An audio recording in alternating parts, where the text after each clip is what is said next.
the amount due, and if you're on a payment plan, what that payment's going to be. So before we go to the next slide, how many of you have already paid your housing deposit for the fall? Very good. So you know what that means? Your first bill will already have a credit on it. How cool is that, right? $200 is going towards your fall bill already, right there. You'll see that's the first line item on this next copy is that $200 credit. So if you haven't paid your housing deposit yet, do so today. That's a little plug for the residence-like people. Of course, none of them are in the room, so it doesn't really matter. But still, sign up for your housing. And again, as you see here, this is an example. It's not an actual bill, it's an example, and it is kind of an example so you can see the types of charges that may appear on a student's bill. From the different miscellaneous fees, the green fee, the legal fees, the green fee, the legal fee, course fees, lab fees, etc. And then you'll see that section that says anticipated aid, which is the financial aid that the bursar is made aware of that will go towards your bill upon disbursement of funds. Okay? And so, what anticipated aid is it's aid that has nothing preventing it from paying out. Meaning you've done everything you need to do to receive those federal, state, or institutional funds. And there's nothing that's going to prevent that from paying out. Okay? So if, for example, if you were awarded federal student loans and did not complete your promissory note or your entrance counseling, those loans would not show up on the bill as anticipated until you actually complete that step. Okay? If the aid does not cover the bill, then we have to figure out what are the other options. Okay, so there are payment options. There's a installment payment plan, which is a 4-month payment plan that costs $35 per semester to sign up for.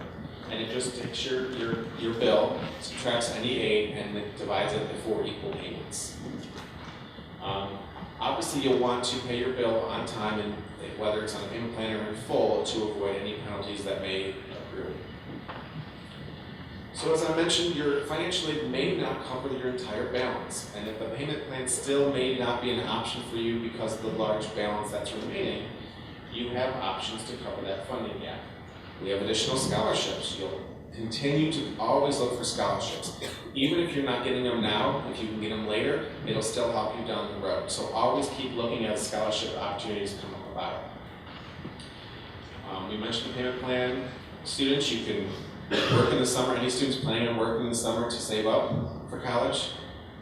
Okay, we have a few students who are raising their hand high that they really want to work this summer. That's good. Obviously, you can work once you get to campus. I know Michelle talked about student employment, so that's an option as well.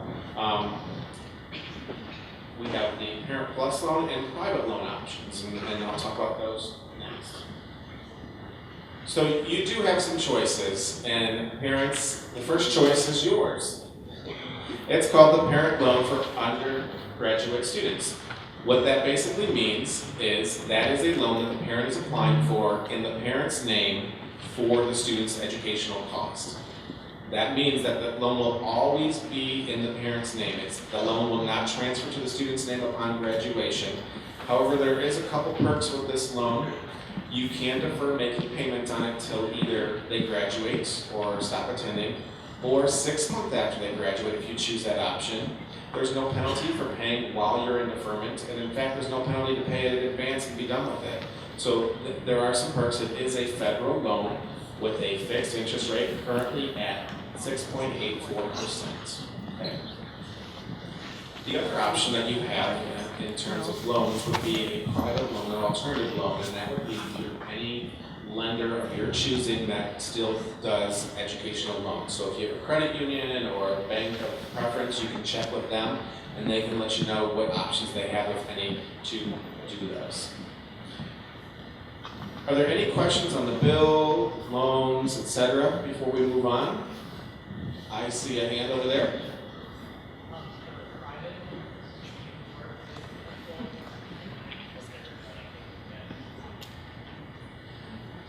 I'm sorry. It's about private loans, and if we help you find them, is that the... Okay. We do have a tool on our website. It's for private loans. It's called Fast Choice, and it's a tool that you can go on and you can go through a series of questions, and at the end, it will provide you with a list of maybe 10 or 12 lending options. It's not the end of all list, but it's a handful of options that you can look at, and you can actually apply directly through that site. But it also allows you to compare those products from those different lenders and look at the interest rates, any fees that may be associated with them, any type of interest rebates that might be there. So it is kind of a nice tool that you can use, but again, it's not the only place to look. Any other questions? Yes, in the back. What is the due date for this next coming fall semester? The bill due date, as of now, is July 15th. Okay. Now, if you sign up for a payment plan, that bill date might be different. Okay. Yes. Yeah.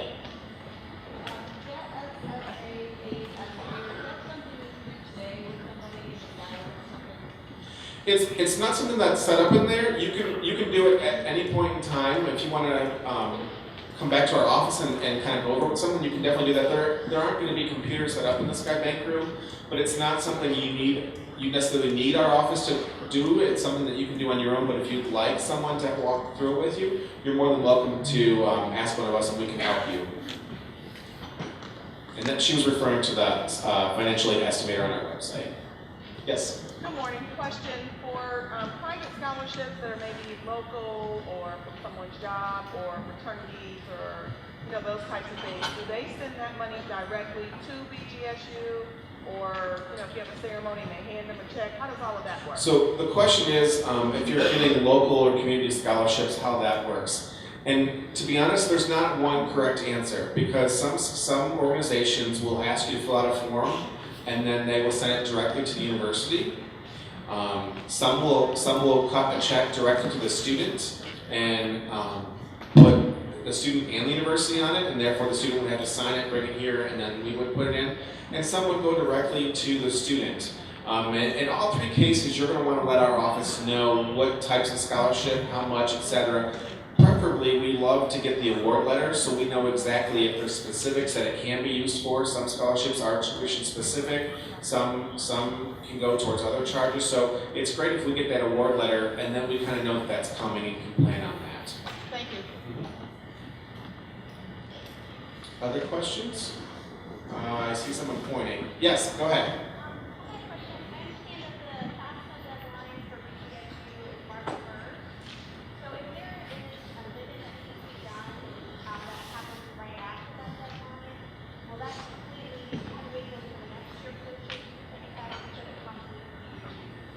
Okay, her question is, with the priority deadline for the FAFSA being March 1st, if she has to make a change after that, how will that impact the FAFSA? And that's a very good question. There will be no necessarily impact negatively on you.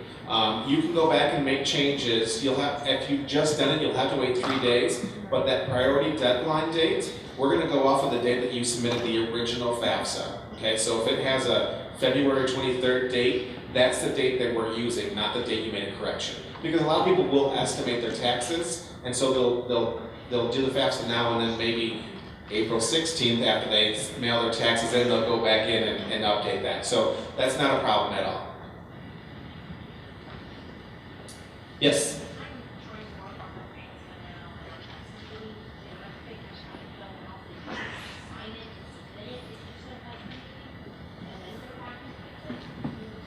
Yes, and they're going to go over that in the next section as well, more about the FAFSA. But yes, you can do that. Oh, I've got a question of whose name is the bill in. It comes to the student. It is the student's bill. Other questions? Okay, thank you.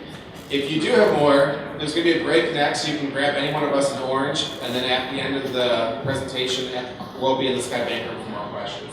But first, before the food and the break, we have prizes.